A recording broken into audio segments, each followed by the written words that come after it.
पुसदमध्ये मृतदेह सापडण्याच्या घटनात वाढ, नागरिकांच्या सुरक्षेचा प्रश्न ऐरणीवर. पुसद शहर व तालुक्यात मागील काही दिवसांपासून मृतदेह आढळून आल्याच्या घटनेत प्रचंड वाढ झाली आहे. यामुळे नागरिकांमध्ये भीतीचे वातावरण निर्माण झाले आहे. यामुळे शहरात व तालुक्यात कायदा व सुव्यवस्थेचा प्रश्न सुद्धा निर्माण झाला आहे. मागील काही दिवसांअगोदर सत्तरमाळ येथील जंगलात हिंगोली येथील तरुणाचा मृतदेह आढळून आला होता. तसेच गडीवाडजवळील नदीत सुद्धा एका इसमाचा मृतदेह आढळून आला होता.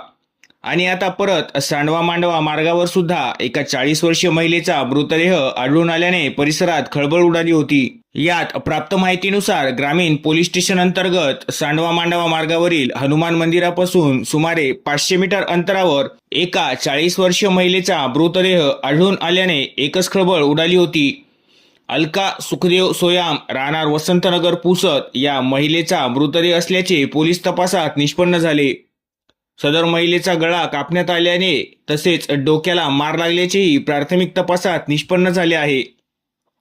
सदर मृतदेहाबाबत सांडवा येथील पोलीस पाटील संजय बापूजी सांडवकर यांनी पोलिसांना माहिती दिली. त्यानंतर पुसद ग्रामीण पोलिसांनी घटनास्थळी धाव घेत पंचनामा केला. या प्रकरणी अज्ञात व्यक्तीविरुद्ध खुनाचा गुन्हा दाखल करण्यात आला असून पुसद ग्रामीण पोलीस पुढील तपास करीत आहे. या सर्व घटनांनी मात्र सामान्य नागरिकांमध्ये भीतीचे वातावरण निर्माण झाले आहे. तसेच कायदा व सुव्यवस्थेचा प्रश्न गंभीर बनत चालला आहे. शहरात व तालुक्यात अशा घटनांवर आळा घालणे अत्यंत आवश्यक झाले आहे. या अशा घटनांमध्ये वाढ होण्याचे नेमके कारण काय यावर सुद्धा लक्ष देणे आवश्यक आहे.